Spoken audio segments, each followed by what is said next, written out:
Thank you for joining this session. We're going to have 3 presentations from 3 distinguished speakers. So let me start in order to have time for some Q&As, as long as some people manage to join us. And so the first one is Giorgio Perico, who will present his work, Could the Fast Reserve Drive the Investments in Storage in the Italian Electricity Markets, with a question mark. So Giorgio graduated in Statistics and Economics and developed his career in the consultancy on energy markets, reaching a 10 years experience in the field. He's working now in REFI since 2011, and his main focus in terms of research is on ancillary services markets, dispatching, imbalance regulation, capacity remuneration mechanism, and opportunities for storage in the Italian market. So, Giorgio, the floor is yours. You can share your screen and start your presentation. Yeah. How much time I have for my presentation? At least 15 minutes, don't go above 18. Okay, fine.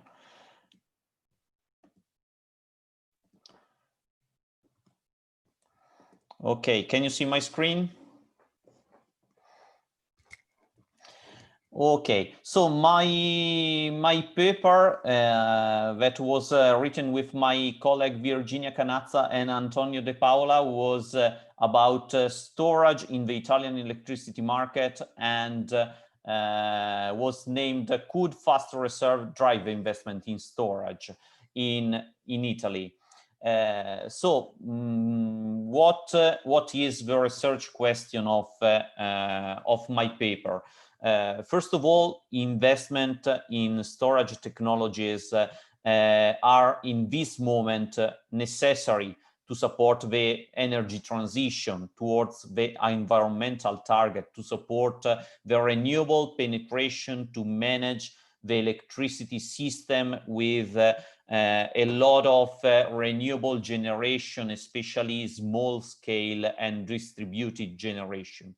But till now, there was no adequate price signal to support this investment in storage technologies. The costs were still high, and so the market for storage, especially in Italy, has not yet started. So our research question is, if the Fast Reserve, that is a pilot project proposed by the Italian TSO with a specific remuneration for storage system, will be able to drive the investment to start the market for storage.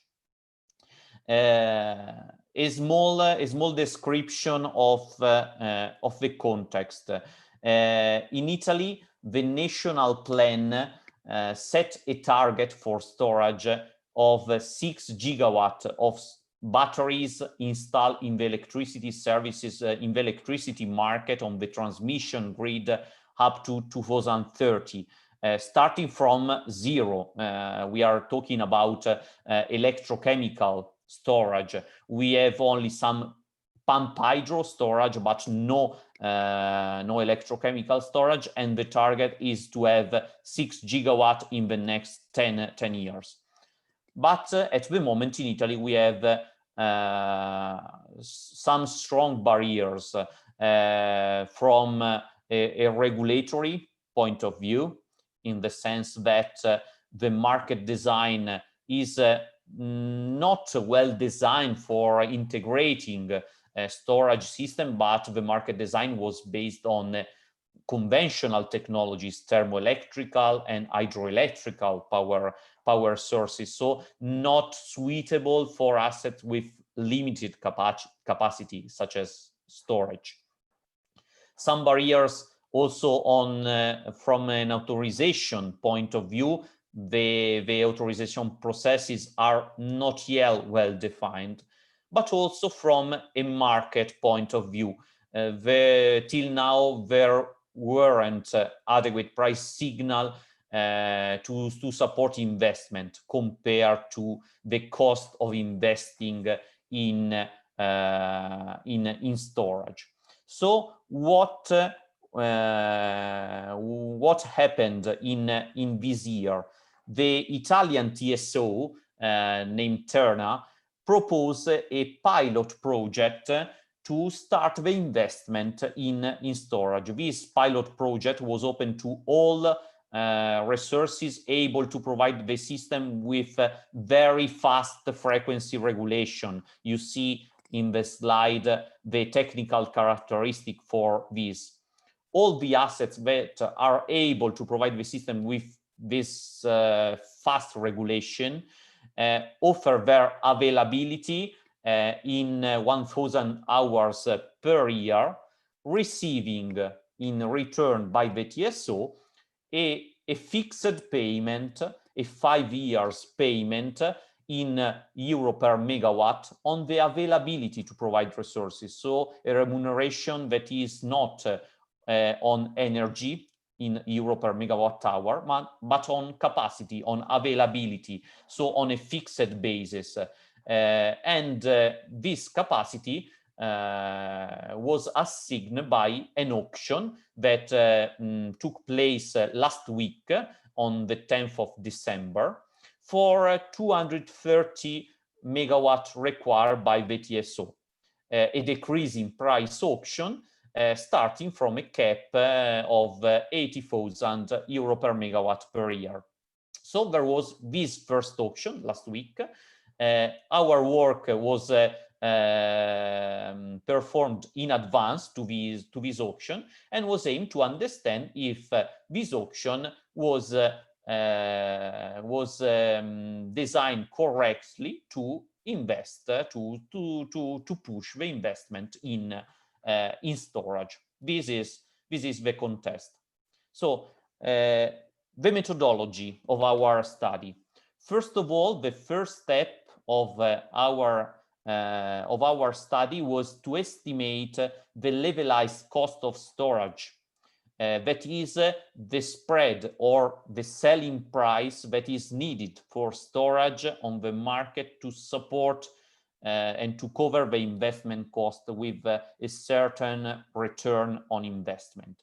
So starting from cost assumption on CapEx and OpEx for storage technologies that we collect from some players and providers in the field, and with some assumption on the expected operation of the storage in terms of cycles, depth of discharge, efficiency of the batteries that you can see in the slide, we prepare a financial model in which we estimate the cost per cycle, so the average price spread to be captured for each cycle in average to cover cost with a target return.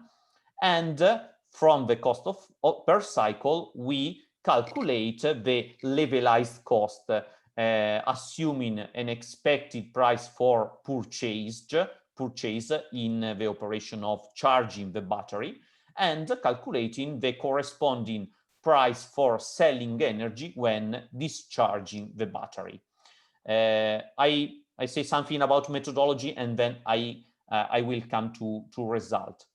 The second step in our work was to prepare a business plan for the storage through a revenue stacking in the expected scenario. So we started from our view. In our work, our core activity is to study the expected evolution of the Italian market and to prepare Italian market scenarios. So we started from our view on Italian market scenario, from expected day-ahead price profile, expected balance in volumes and prices, to do a revenue stacking optimization of the business plan of the battery. What are the revenue streams that we consider for the battery?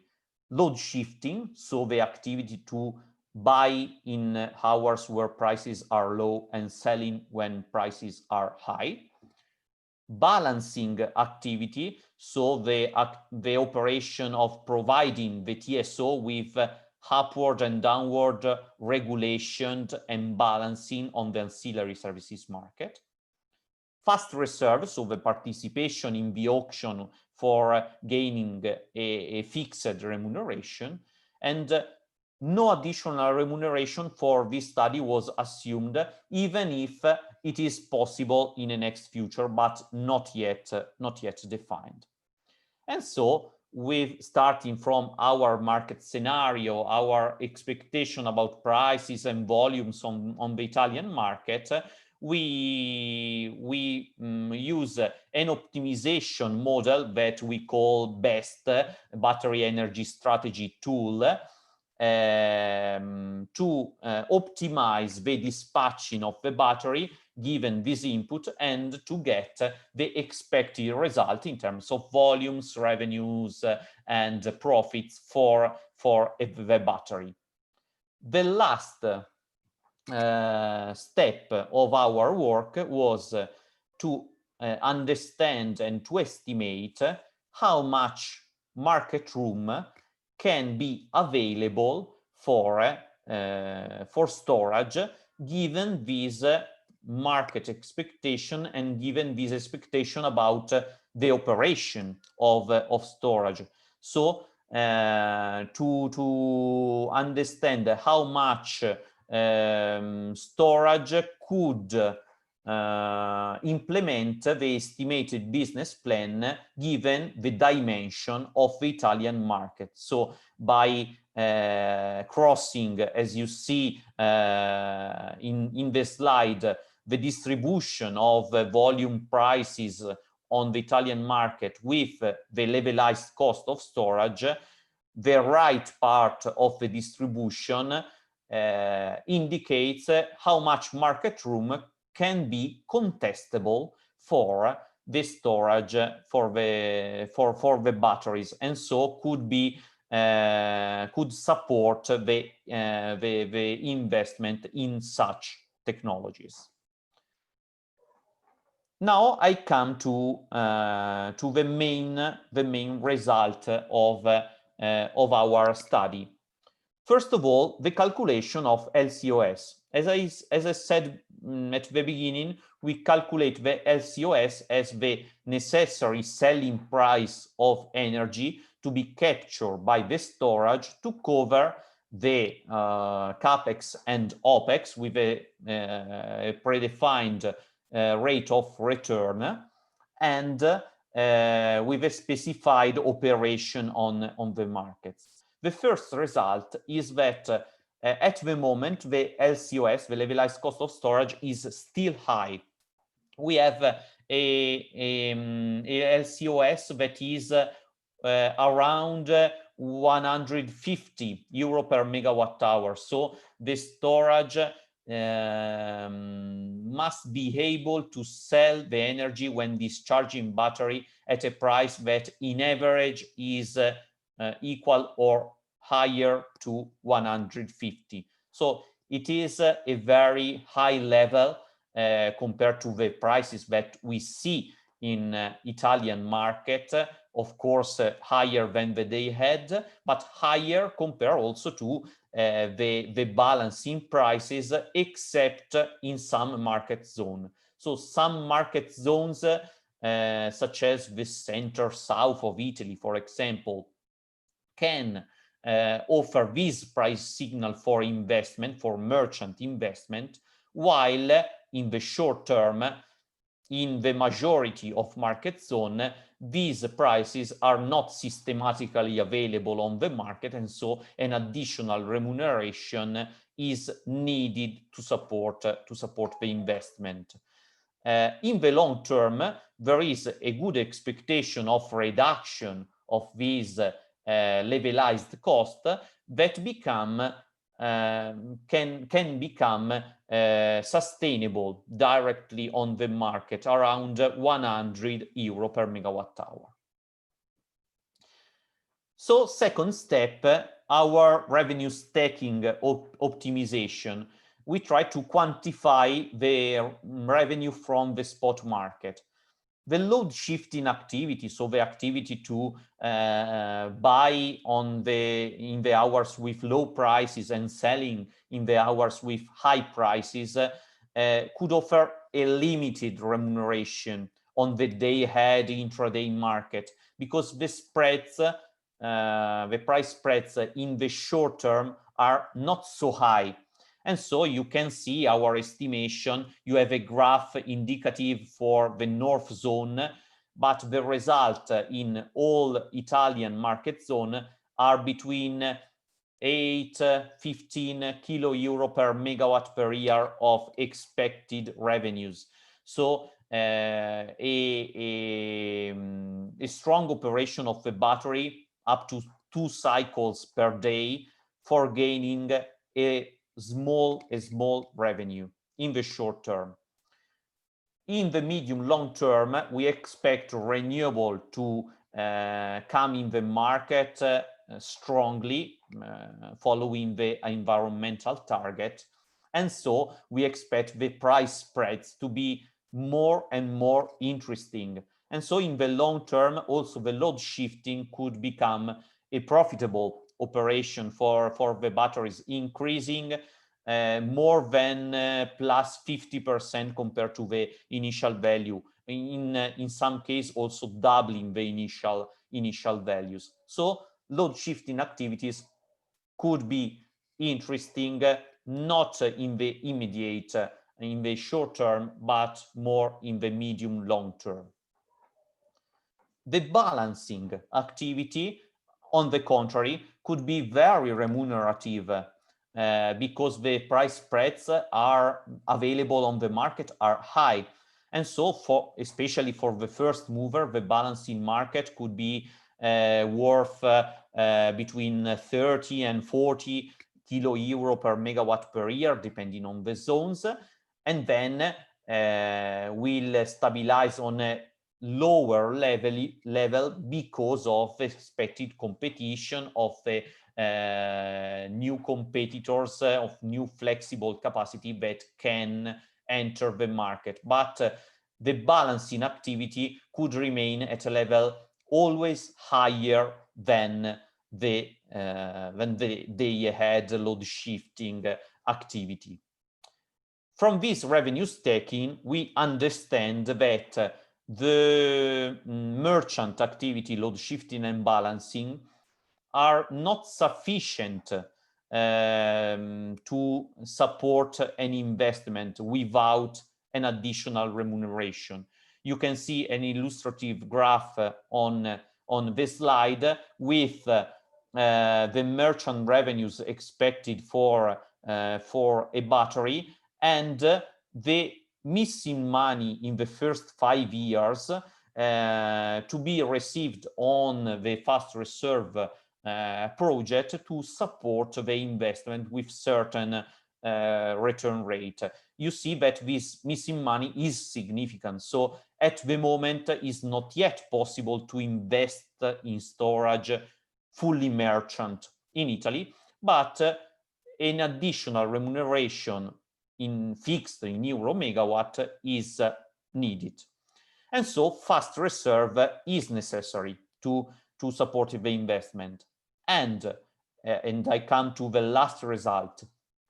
If fast reserve will be confirmed, not only the first auction that we had last week, but if it will be confirmed also in the future for the next year, it could drive the penetration of storage with a direction that is quite similar to the environmental target, a bit low.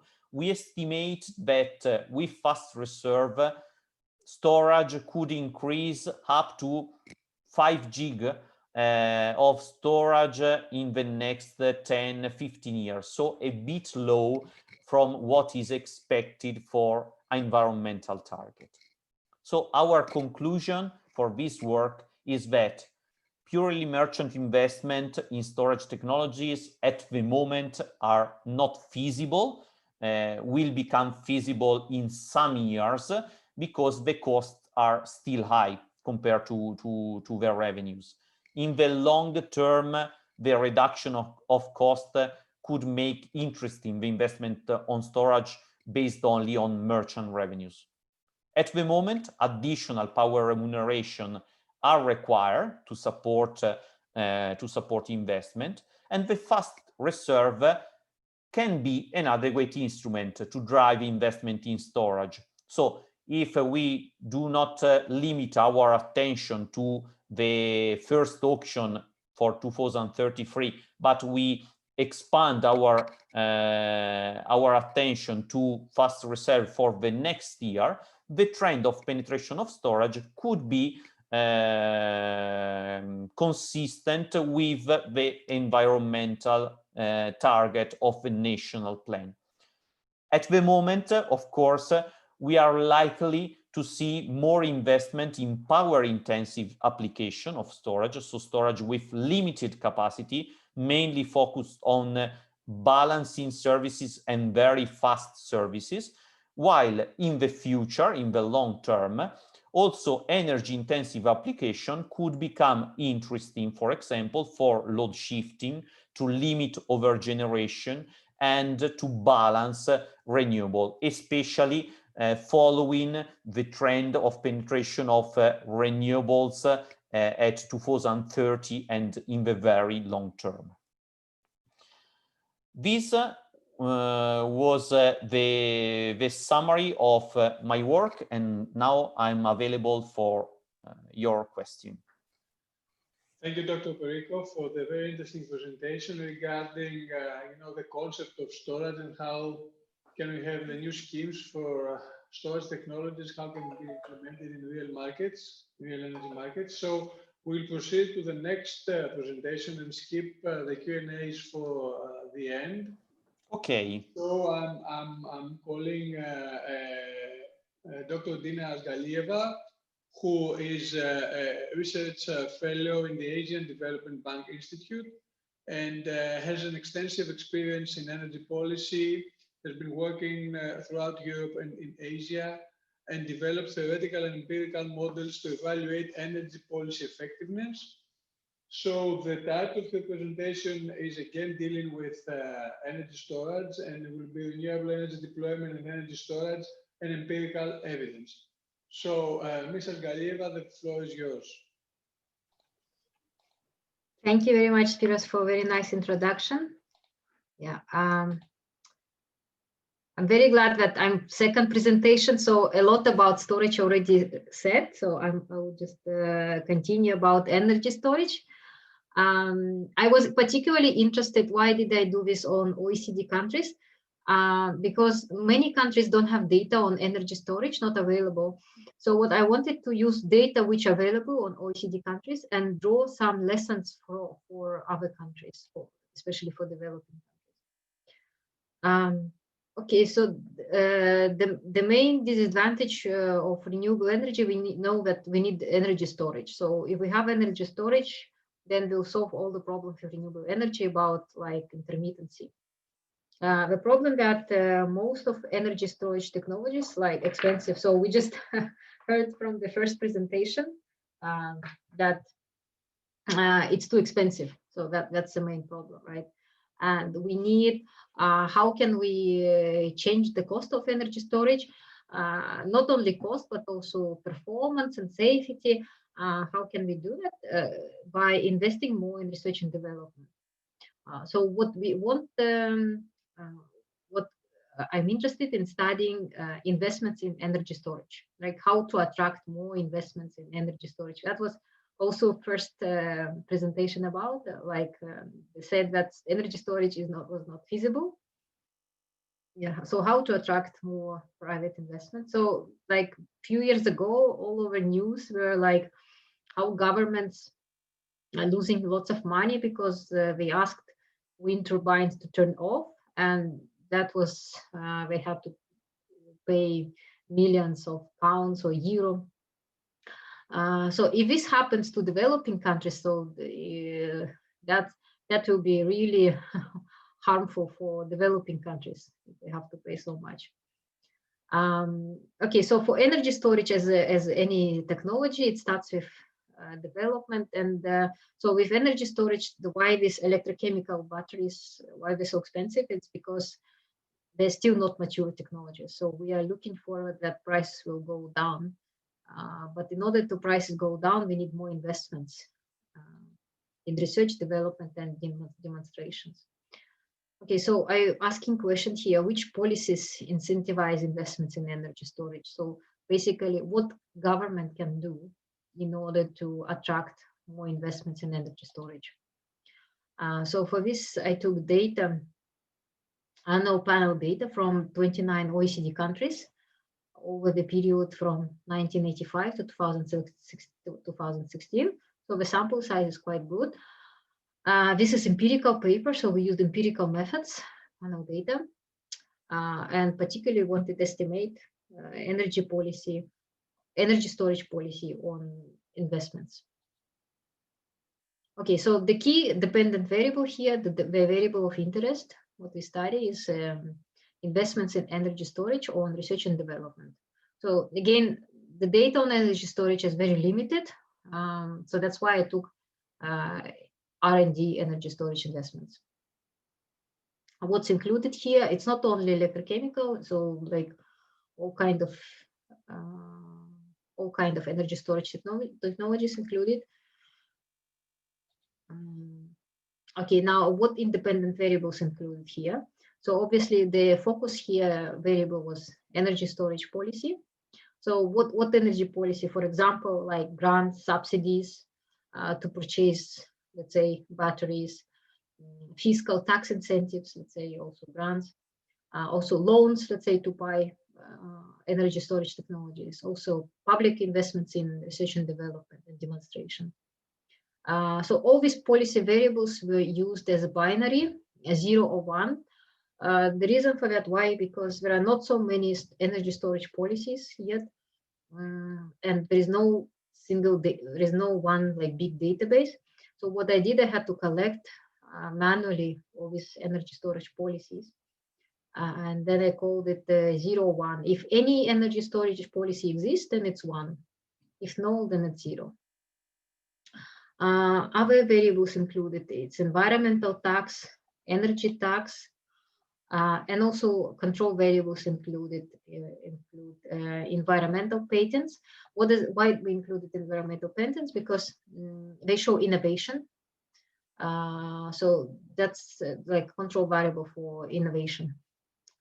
Also, we included energy intensity and fossil fuel consumption. Okay, so this is just summary statistics. So you can see the sample size quite good. And okay, this is the model. On the left-hand side, the research and development, everything is in logs. This is energy storage, research and development investments. And on the right-hand side, all the variables I told you, like energy storage, policy, energy intensity, patents in environmental and low carbon technologies, fossil fuel consumption, environmental tax, energy tax. Okay, this table shows results. So we did some also robustness tests, and what most interesting here, I highlighted here in yellow, this energy storage policy. Okay, so we found that energy storage policy, in fact, yes, it is significant, and so it's incentivize energy storage. But the magnitude of this coefficient is quite small, taking into account that this is binary variable. So for the binary variable, this magnitude is very small because after the policy implemented, investments in research and development in storage increase only by 0.5%. Also, environmental patents also shows positive and significant effect. So what was significant also, for example, found fossil fuel. So what we found that those countries which consume more fossil fuel they invest less in energy storage.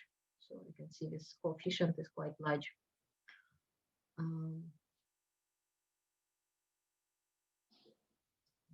Also, okay. So results here, I explain results. First, policy. So energy storage policies are effective, but the magnitude is quite small. Implementation of energy storage policy increased investments only by 0.5%. So because it was binary variable for policy, so after the implementation, investments increased only by 0.5%. Also, we did not provide the effectiveness of energy tax, environmental tax. So in fact, results were negative, which not as expected. So I still have to explain why is this happened. I still need to understand. Now, we controlled for number of patents in environmental technologies. So innovation is quite important for energy storage. In fact, the more innovation in the country, then the more energy invested in energy storage. So if environmental patent share increases by 1%, then this increases investment by 0.4, 0.5%. Okay, now fossil fuels. So for fossil fuels, as I said, countries which consume more fossil fuels, they consume less in energy storage. So I think means that countries which are fossil fuel rich or consume more fossil fuel, they need more incentives to incentivize energy storage.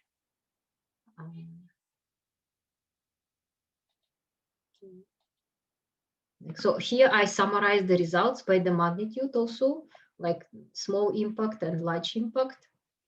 So we can see that the measured determinant for energy storage is a fossil fuel consumption.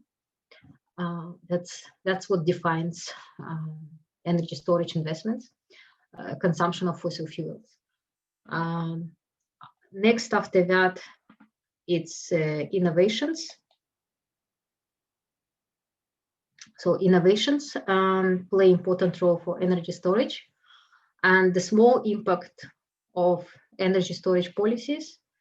And then I still need to understand why we couldn't find the effectiveness of energy tax and environmental tax on energy storage. So this, for now, it's no positive effect of energy tax and environmental tax. So this results, this graph shows, like I listed them in order of the magnitude.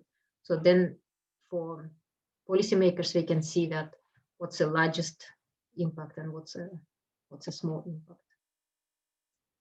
So I think this can be a start to think how to incentivize investments in energy storage. For example, fossil fuel rich countries, they need more incentives for energy storage. Also, the magnitude of energy storage is small, so maybe we can think how to make energy storage policies more effective in promoting investments. And also, I think we should think how to improve effectiveness of energy tax and environmental tax in promoting energy storage.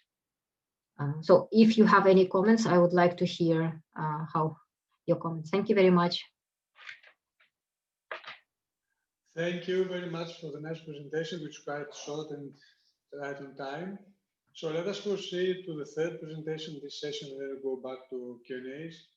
So next one will be Ms. Paola Cassati, who's an economist, currently working in the Sustainability Lab and Africa Lab as a researcher in Bocconi School of Management in Italy. And she will be talking about the dark side of energy transition, the case of cobalt and Democratic Republic of Congo. So let us hear the interesting presentation. Thank you very much for your presentation. So today I would like to introduce you the case of cobalt. That is a key element for lithium-ion batteries. The battery is mainly used for electric vehicles and energy storage. And the cobalt represents a very complex case that deserves a lot of attention due to the severe criticalities affecting its extraction in the Democratic Republic of Congo. And in particular, I'm going to tell you why cobalt matters so much and why the case of cobalt mining in Congo is so dramatic, focusing on the so-called artisanal mining sector.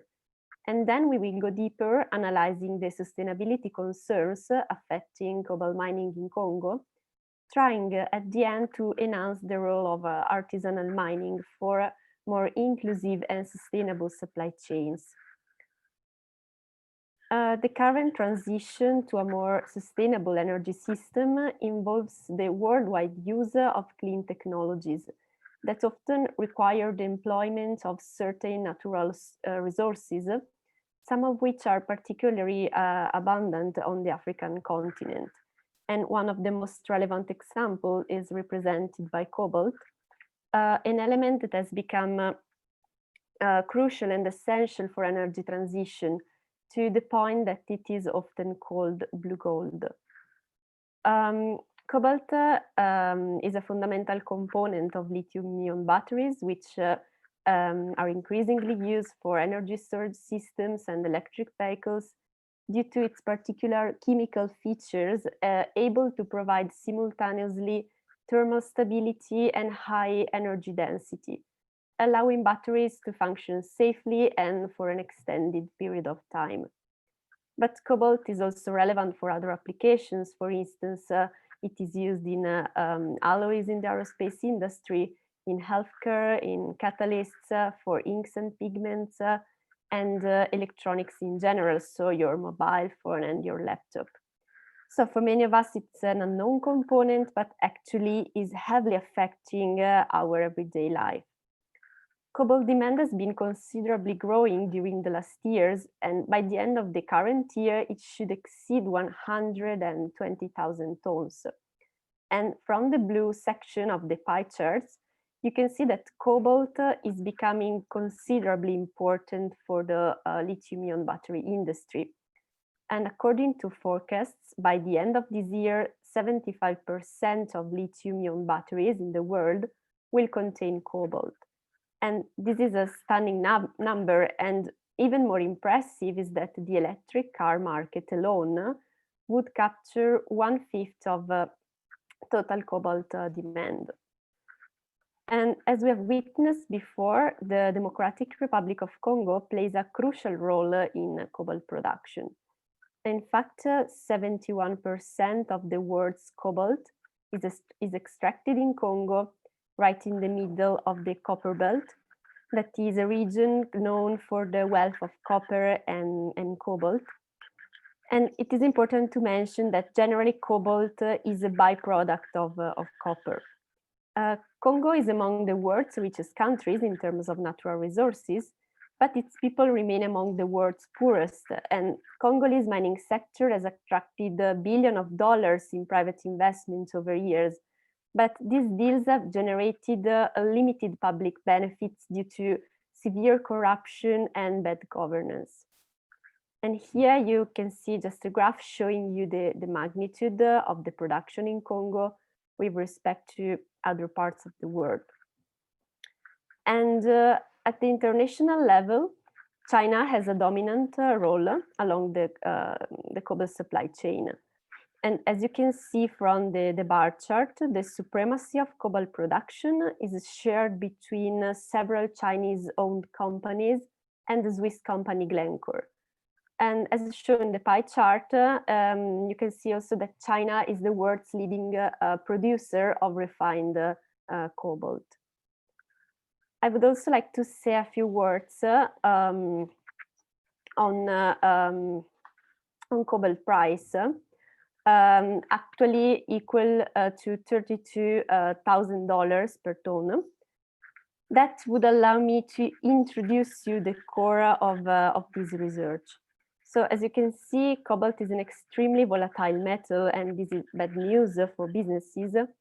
And in particular, cobalt price started to collapse from 2018, putting a strain on the economy of Congo. And this trend is mainly due to the fact that the market has been overwhelmed by a surge in supply of the metal from Congo, especially coming from artisanal individual miners. So artisanal mining, also called small-scale mining, it's a mining activity not run by the biggest players, but by small groups of people operating on artisanal sites that are unregulated and unauthorized. So as you said, the majority of worldwide cobalt supply comes from industrial operations or large-scale mining. However, 90% of cobalt miners and their families rely on artisanal mining as a primary source of income. And this is a very impressive number because their output has considerably increased over the past years due to the growing demand for cobalt, in particular for lithium-ion batteries, but it's actually much smaller with respect to that of industrial mines. And this is due, as we said before, by the fact that this sector is highly inefficient and unregulated. In particular, it is estimated that at least 100,000 people dig every day underground tunnels with their hands or very rudimentary tools without any protection, supervision, or social security. And according to estimates, children in the artisanal sector make up about 13% of the workforce, almost half of whom are under 14 years old. And accidents are frequent, often fatal, considering the precarious conditions in which these miners work. And these artisanal miners are independent workers who sell cobalt to intermediary traders in local markets, who in turn sell it to the large companies that dominate the Congolese mining market. And the price these miners receive for selling this cobalt purity to these traders is less than half and potentially as low as 6% of the price by weight that traders obtain from their sales. So if traders receive $50 per kilogram, for instance, informal miners receive only $3 per kilogram. And this is a huge socioeconomic problem. And looking again in more detail at the graph showing the distribution of miners between the industrial and the artisanal sector, we can see that 74% of the workforce is dedicated to pure artisanal mining, so on these unregulated territories. But 16% work on abusive industrial concessions. And this reveals the strong interconnection between artisanal and industrial mining. So we have basically two major issues affecting cobalt mining in Congo. The first one is the security of supply, that is a global concern related to the concentration of cobalt production and also refining within two single countries, Congo and China for refining, as we have seen. And the second issue that is the focus of this research is related to sustainability concerns afflicting cobalt mining in Congo that are exacerbated in the artisanal mining sector since it's completely unregulated, as we have seen.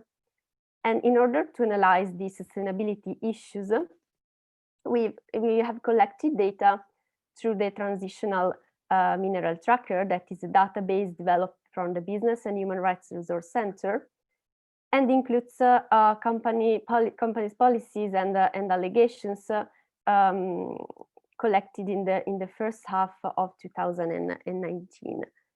And we carried out this analysis categorizing these allegations into three categories according to their nature, particular human rights allegation, environmental and socioeconomic allegation. And here we have the results of this analysis, and as you can see, generally allegations mainly concern socioeconomic and human rights issues. And in more detail, these allegations relate in particular to human rights violations concerning child labor, hazardous working conditions, health issues, and severe impact also on local population living near mining areas. And then we have environmental impact, in particular air pollution, environmental degradation, and contamination. And finally, we have also serious socioeconomic problems arising mainly related to corruption due to poor governance and corruption, in particular in the country's largest state-owned mining companies, JK Mines, that engaged in opaque mining deals that failed to serve the public interest. So actually, there are three kinds of developments in response to sustainability issues affecting cobalt supply chains. And one is actually the shift to other alternatives. So a lot of companies, including Tesla, are trying to make a zero cobalt battery. So it could be the way forward, but not necessarily a solution for Congo, as we will see shortly. And then there are some initiatives also from the Congolese government that, after having increased the royalties to 10%, recently created a new state-owned company that is a subsidiary of JK Mines in order to buy all cobalt mined in the country. But as we have seen before, JK Mines suffers from serious corruption problems, and we don't know if artisanal miners could really benefit from these. So something is happening, something is changing in terms of the traceability of the supply chain, but so much needs to be done. And obviously, there's big pressure on companies to address sustainability concerns. And an increasingly number of companies such as Tesla, Volvo, and Apple are implementing rigorous systems for monitoring and addressing sustainability issues throughout their supply chains, trying to stop the procurement of cobalt from artisanal miners. But however, and this is the core of the research, by shifting demand away from artisanal and toward industrial mining, end-user companies may further feed corruption in Congo. And this is also due to the fact that these sectors are intricately intertwined, and companies would inadvertently continue to source from artisanal miners. So one thing that should be clear, and this is the point I want to stress, is that the solution is not necessarily to simply get rid of artisanal mining. You could make it forbidden, but a new black market would be created and hundreds of jobs would be lost, with detrimental effects on a huge number of Congolese families relying on small-scale mining. And don't forget the overlap that will continue to occur between artisanal and industrial mining activities. So disengaging from this sector would not represent a solution, because it would actually make the situation worse for the local population.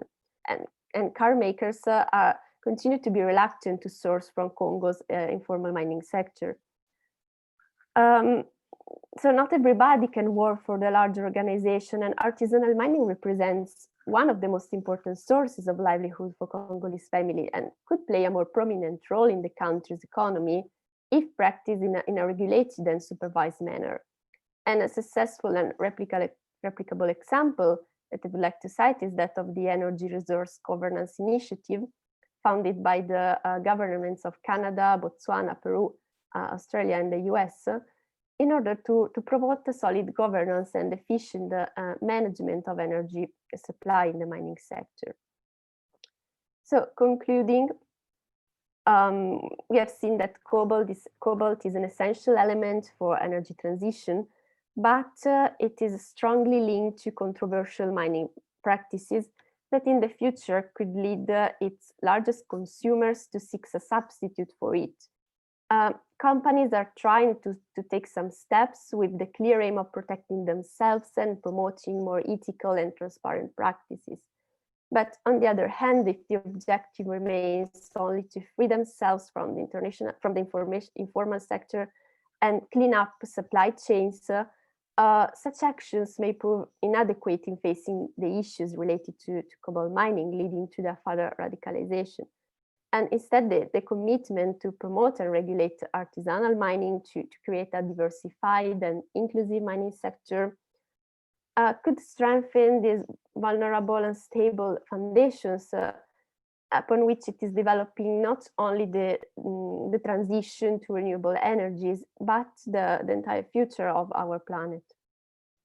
Thank you very much for your attention. Thank you very much for the very interesting presentation dealing with a global issue about renewables and the penetration in the market, the upcoming huge penetration in the market, which has to deal with materials and, you know, reaching the sustainability aspect and circular economy aspect of all these materials. Apart from cobalt, lithium is an issue. Lithium is a material that we are dealing a lot in terms of batteries and storage issues.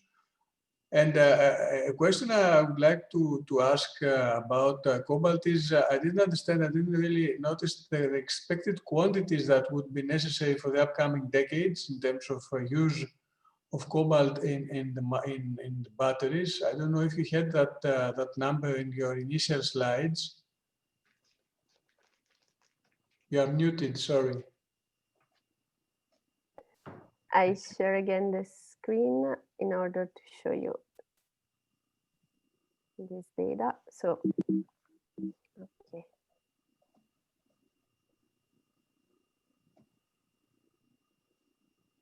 So yes,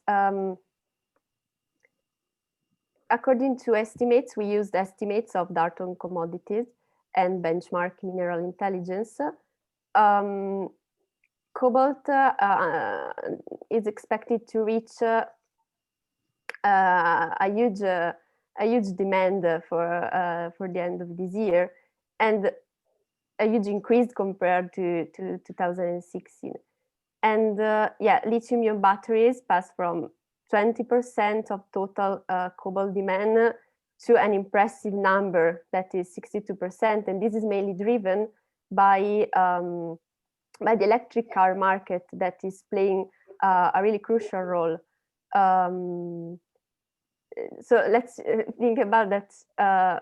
For a smartphone, it contains between 5 and 10 grams, but for an electric car battery, it contains up to 15 kilograms. So it's amazing, and this is explain why the growth of this sector.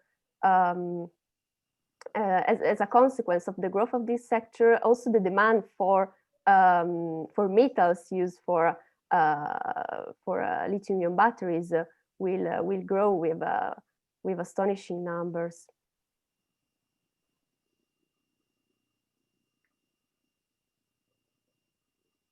Okay, but these are values for 2020, and I don't know if you have any clue about the upcoming decades, for example, because the anticipated penetration of electric vehicles in the global fleet will be in terms of millions of electric cars, so yes. millions of lithium-based batteries, and that they need, as you demonstrated, more than 15 kilos each of yes. cobalt. So, do you have any clue if the existing cobalt quantities will suffice the necessary quantities for the upcoming electric vehicles, or this whole electric vehicles issue is a hoax, or are we going to need new batteries? Because you mentioned some new materials, but we also have the upcoming batteries that will be based on carbon, so they might be the solution. Yeah, this is also an issue because, of course, reserves are limited, and another important thing is that to remember is that cobalt is a byproduct of copper, so it's really rare to find a mining of cobalt, because like in 90% of cases it is a byproduct. So yeah, we have an issue of security of supply, as we have seen, but also an issue of reserves. And several companies, as I told you before, are trying to develop new batteries without cobalt to address, firstly, sustainability issues, but in a second stance also to prevent the issue of reserves. But yeah, actually the most researched battery is the sodium-ion battery, but it is not so straightforward that in the short time they could substitute cobalt. So yeah, I think that apart from the issue they presented, that one related to reserves really is a challenging issue nowadays. Okay, thank you very much for answering the questions. So are there any questions from people in the audience or other participants for our panelists regarding the previous presentations? I had a comment for Dina. I think the result of your analysis totally makes sense, especially for the part in which you said that with a system based on fossil fuels, we need more incentive to R&D for storage, while system more based on low carbon technology could push better the investment. Of course, this makes sense. And this is also what we see in Europe, not only now but also with the expectation about the next years, because with a system strongly based on fossil fuels does not need so much storage to be managed, and so storage could be underused in system strongly based on fossil fuels. But when we take a look to exiting from fossil fuels to invest in low carbon technologies, and especially in intermittent technologies such as solar or wind, of course storage become essential. So I totally agree that in a moment where fossil fuels are still relevant, incentive for R&D are necessary to push the storage, while when moving towards renewable, it's the market itself who can express the value for storage, and so drive the research and the investment. And this is partially also the result of our study. Thank you very much, Georgia. Very good comments. I took a note. I think I can use it in the paper to add some sentences, like you said. Very good. Thank you very much. Yeah, I also have a question for Georgia, if I may. I was interested, you said that it's still not feasible, even for Italy, right? It's still not feasible energy storage. So did you estimate which year it will become feasible, because prices going down? Yeah, so we said that this is not feasible without additional remuneration, and for the moment this additional remuneration for fast reserve was put at 2023 horizon. We think that purely merchant investment in storage in Italy could become feasible in the second 20s, so between 2025 and 2030. So in 5 years, the first merchant investment could be seen in the market. Thank you very much. I have one more question.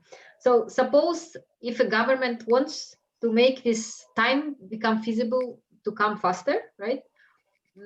What changes you will recommend to do to make this load shifting or balancing to make it attractive for businesses? Yeah, the example of the Italian case is peculiar because we want to anticipate the entrance of storage because we are consistently considering the phase out of all the coal generation.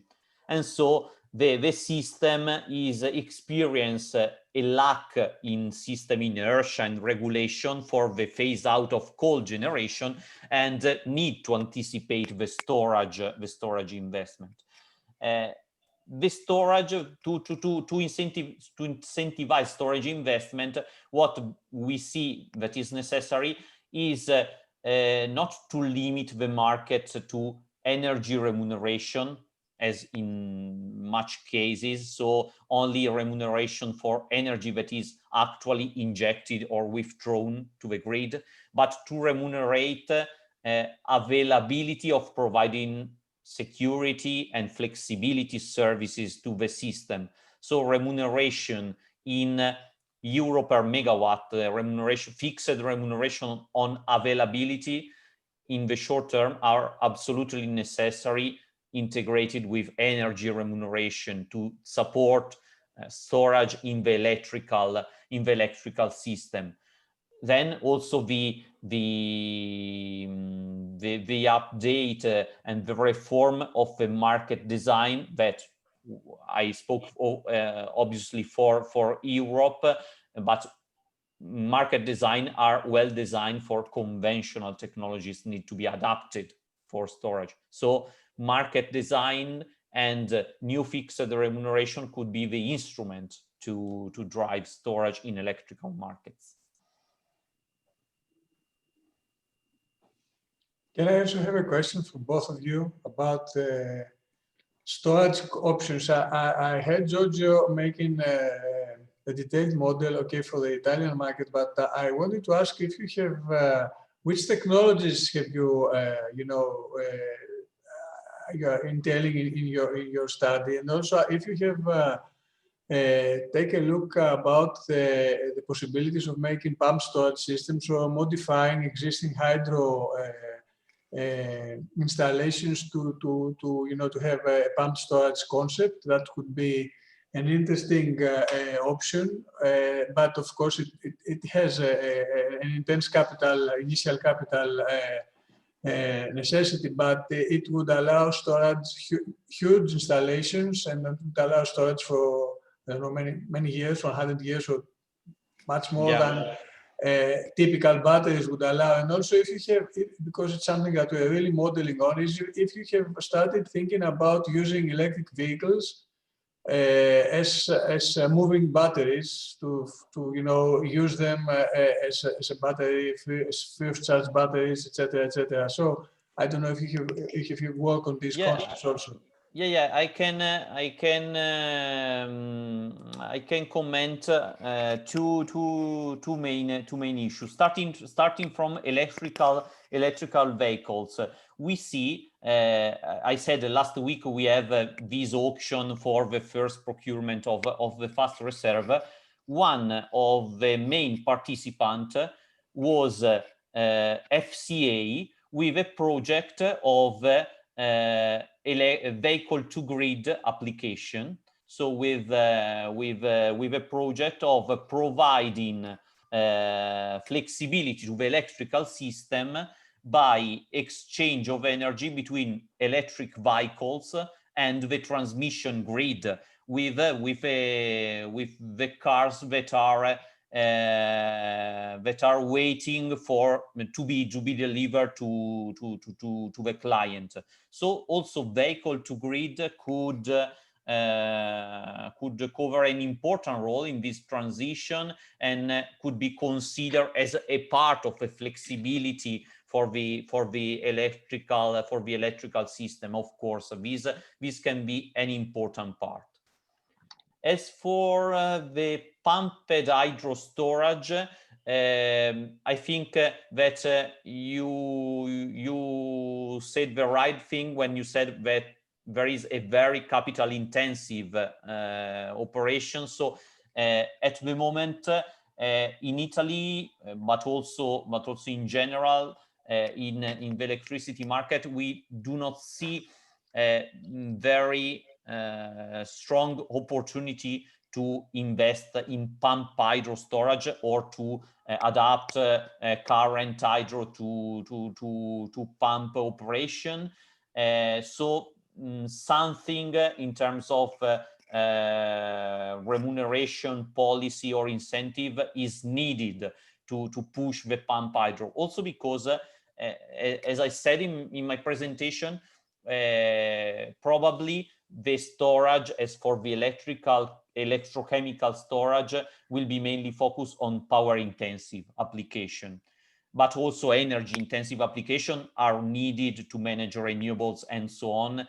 And energy intensive applications are more suitable for pump hydro, which can store a large amount of capacity. At the moment, we do not see opportunity in the market that justify investment in pump hydro. Something is needed at a policy level to start this also this market. Yeah. And also they need specific locations, and I agree completely with you. It's a matter of central policy in terms of countries, and also in terms of geographical locations. If you have the ability to have many pumped hydro systems, okay, it's an issue. But I think it's an open market now, and storage will be something that a lot of money will be invested in storing capacities and storing technologies. So it's something that we'll be talking a lot in the upcoming decade, not decades, because as long as the grid is modernized and digitalized, then I think the need for storage will become less and less intensive. So I don't know if Dina has any comments on that. Thank you very much. Yeah, actually, I want to just mention that it's interesting that in Europe, I think people speak about energy storage a lot, right? It's a very popular topic. And there are many, many policies government implemented, but in Asia, there are not so many. And even I asked some government policymakers, I asked them, like, do you plan anything? And they say, no, our renewable energy is too small. We don't even talk about that. So it's a discussion that goes on for the next decade, because we're trying to prepare Europe for the new electricity mix, which will contain mostly renewables. I don't know, maybe in 20, 30 years, but the investments on the grid are our primary target now, and it's the Green Deal that is forcing us towards that, because we are talking about a lot of renewables, but as long as you don't have the grid, the sufficient grid and storage, you cannot proceed with renewables. So it's like we are joking if we are talking about 80% of renewables, 20% fossil fuels or whatever else, without the grid and the infrastructure and also the storage capability. So it's something that will be ongoing. That's why I said that we will be talking a lot about storing of energy, mixing of many technologies, okay. And also we're talking a lot about the last presentation, which was very interesting, about materials, because all these will need materials to for the upcoming technologies, not only cobalt or lithium or other, but also metals like steel or whatever, or copper. So it was a very nice session. I don't know if there are any questions for participants or people hearing us all this time. No? Okay, we shared a couple of special issues. The one is, renewable energy. I'm the editor about circular economy and renewables. I hope that you can all join that or send to some colleagues. It will be open until next Easter. And another one, which Dina said was very interesting also. So if we have anything else, I was very happy sharing this session. All presentations were very interesting. I was happy to talk to all of you. Thank you for the participation, people. Thank you too. Thank you. Thank you very much. Thank you, everybody. And I wish you a nice day to everyone. Thank you. Have a nice conference without any problems. Thank you very much. Bye-bye. Thank you. Thank Bye. you. Be safe, Bye. everybody. Be safe. Thank you. Bye. Bye. Bye-bye. Bye. Bye-bye.